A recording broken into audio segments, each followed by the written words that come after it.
Hey there, it's me, Redbeard, or I just go by Josh now. It's been a while since we've talked, hasn't it? Uh, I thought I'd make a video to talk a little bit about why the hell I haven't been making videos for the past uh, over half a year. So to get right down to it, basically the reason I haven't been making very many videos or making many appearances in general online is I've been dealing with some different disabilities. To look at me when I'm out and about in my daily life, um, I can pass as someone without any disabilities. And maybe a lot of you didn't know I had any type of disability. So, first of all, I'm not an expert on disability or disability rights. I'll leave some links in the description to some people who are much more well versed on the subject. I definitely recommend following them. So I have a number of neurodivergencies that I have been dealing with my whole life, like general anxiety disorder, clinical depression, ADHD, dyslexia. So I've got a nice bundle to deal with there, which I would like to make an entire video on just some of those topics at a different point, hopefully. But the things that have been keeping me from making videos are two different things. One, about a year ago, I was diagnosed with vestibulopathy, which is an inner ear problem.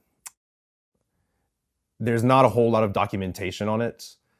There's not a whole lot of documentation on inner ear issues in general, which I know it sounds like, oh, like you have an inner ear infection or something like that. But the inner ear actually deals with a lot more than just hearing. It deals with balance and coordination. It's the part where your ear tube connects with your brain. So it is an actual brain issue. I go to a neurologist for this, and it causes intense migraines, but not like no, they're called vestibular migraines. They're a little different than just your normal migraine. It's not so much a headache as it is this intense pressure around your head, along with it this extreme vertigo. If you don't know what vertigo is, it's like imagine you lay down and you jumped up as fast as you can, and that dizzy feeling is just 100 times stronger, and it's just all the time. It just never stops as you're walking down the street. And the only thing you want to do is just lay down on the sidewalk. So that has been a hurdle that I've been dealing with in my life. Luckily, the medication I'm on does actually work very well. So that's something I'm extremely happy about. But of course, it doesn't make it all go away. It's still something I deal with every day.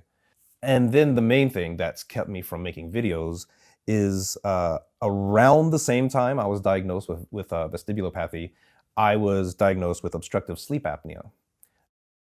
Sleep apnea is a situation where your air canal, your breathing canal, gets blocked when you're sleeping, and you go for long periods of time without breathing while you're asleep. This makes it obviously very hard to get any good sleep. So not only do I wake up just all the time, multiple times every night from from suffocating, it also means when your body is not getting enough oxygen, or when your brain is not getting enough oxygen, your brain can't go to sleep all the way.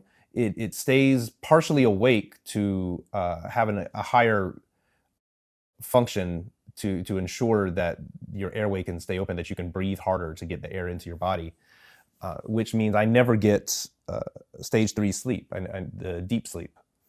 So what this means is people with this disability won't, either one way or another, either they wake up on time to go to work, and they just are a complete zombie. They are just completely sapped of energy and want to go to bed the entire day. Or if you're someone like me who doesn't work in the mornings, you just sleep all the time.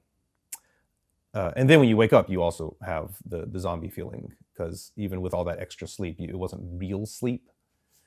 So right now, I hover around 12 hours of sleep per night and day. Right now, it is about 7:30 at night here. Um, and I just woke up. I woke up maybe an hour and a half ago. I woke up, it was dark. And that's pretty common for me now. Is just to skip the sun.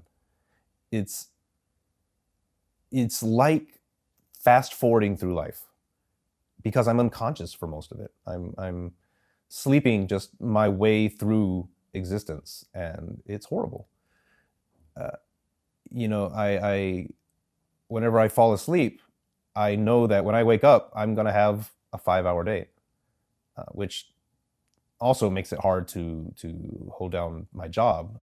Many of you might know I'm a teacher. Luckily, I teach in the afternoons, but being able to get up and go to work and pretend that everything's okay. I'm just a normal teacher. I'm just here to work and have the energy to deal with my students is daunting, and it's a slope that's sliding away. It's not something I can keep up forever.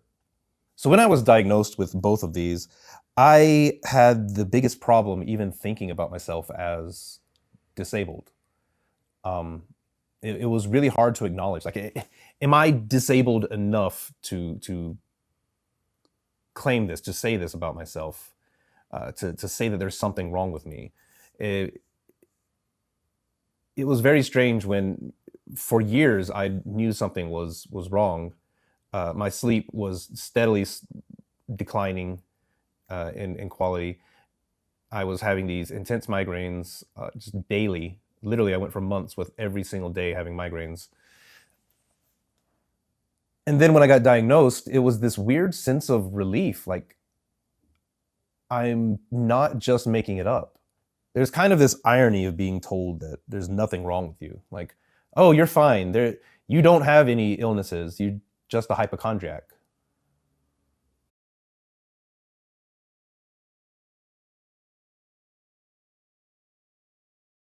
I've had to fight for months before to get proper testing done. And if I hadn't fought like that, I wouldn't have been diagnosed at all.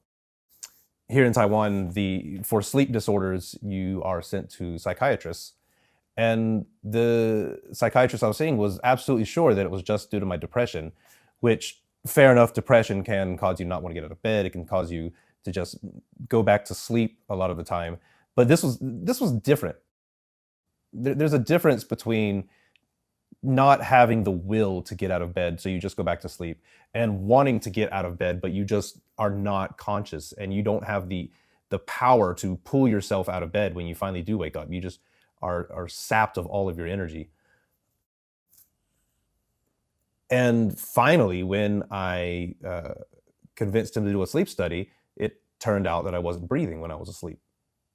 I even had one doctor tell me to just go home and read the Bible. One thing I recommend for anybody who thinks they might have some type of disability or anything that they need to get checked out and tested, some advice I can mention is make them write everything down. Demand they write everything down.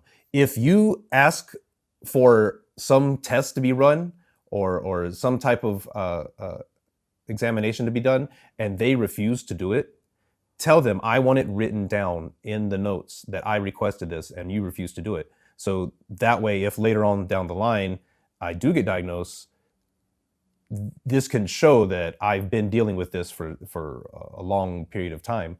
And a lot of times that will actually get them to just go ahead and do the test. I know this with my vestibulopathy, I actually did this exact same thing. And that's the only way I would have gotten tested is I told him I want it written down in your notes that I think this is what's going on. I want request a test, and you denied it because they don't want to be held liable. And I should stop right here and mention about doctors. It's not all, of course, not all doctors are bad or anything like that. That's not what I'm saying at all. I've had some amazing doctors who've helped me through this as well. But it's your life and it's your standard of living or comfort in life that's on the line when you're going to see a doctor. So you have to kind of look out for yourself in these situations. And it sucks that it has to be that way. I think a lot of it has to do with compassion fatigue. Unfortunately, a lot of doctors are just trying to get you out the door because they've seen so many patients. For anyone, it can be hard to keep up that level of concern and compassion for every individual person who comes in. But on top of that, a lot of these doctors, in all honesty, didn't really get into the business out of a love for helping people. They got into it either for money or social status, or family pressure. Even here, in Taiwan, I'm lucky enough to have socialized medicine, nationalized medicine, and that's great. I'm not downing that at all. If I still lived in America, I would never have any of this diagnosed because I wouldn't be able to afford it. So I am happy for that. But even here, even with our national insurance, they still have a profit incentive. The doctors, the hospitals are still looking to make a profit. They're still trying to cram in as many patients as they can at one time, with the fewest amount of doctors that they have to pay, making the doctors overworked. Which is why I kind of get pissed off when people say, without a profit incentive, why would people work? I would much, much rather put my well-being into the hands of someone who goes into being a doctor because they want to make a difference, because they want to help people, and because they could go to school for it without having to pay, than someone who's just in it to collect a paycheck. Someone living with disabilities, it seems like they're expected to not get a normal life. That's too much to ask. For people with mobility issues, for example, accessibility in the USA and even here is ridiculous. And that's just a small sacrifice to make for people with able bodies because it doesn't affect them. I personally am lucky enough to be able presenting. I have what's called invisible disabilities. I present just as a normal person walking down the street. I've had a lot of luck. So far, I've been lucky enough to live in a place with national health care.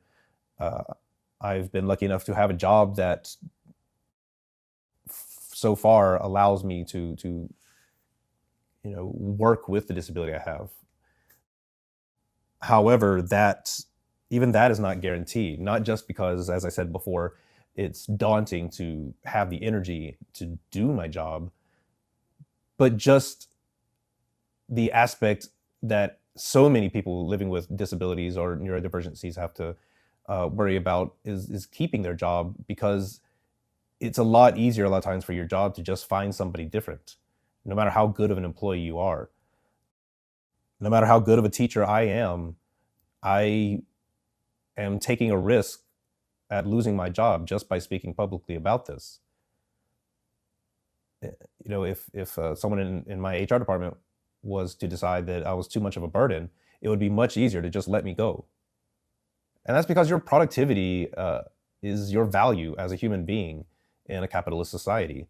Your worth, your right to exist is based off of what you can make for somebody else, what you can give to your boss. Even the term working class leaves out those that can't work.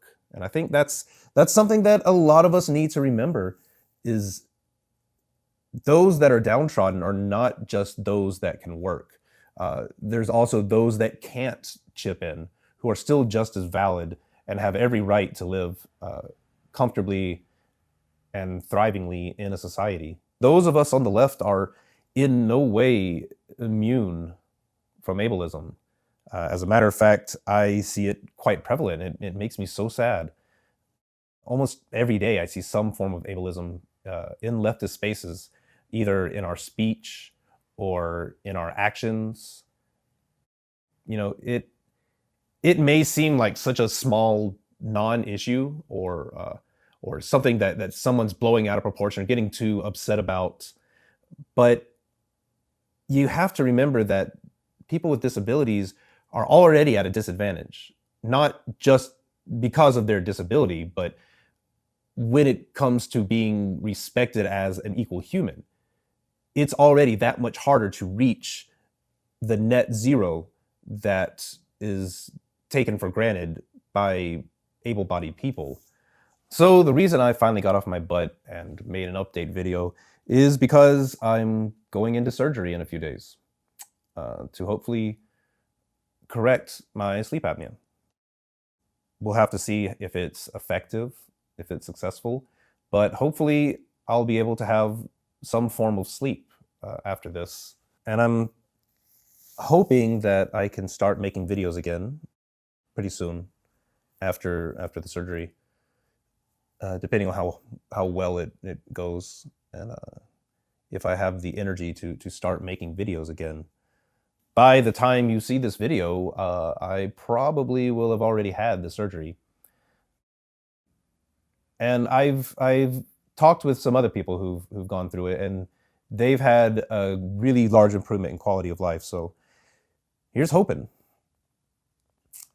The last thing I want to say is a huge, huge thank you to my supporters on Patreon and on Ko-fi. Those of you that have stuck with me through this, you owe me nothing, and yet you've helped keep me going. And I know you don't have to, and I'm not going to put a link to my Patreon on this video because honestly, I still don't know when I'll be able to make videos again.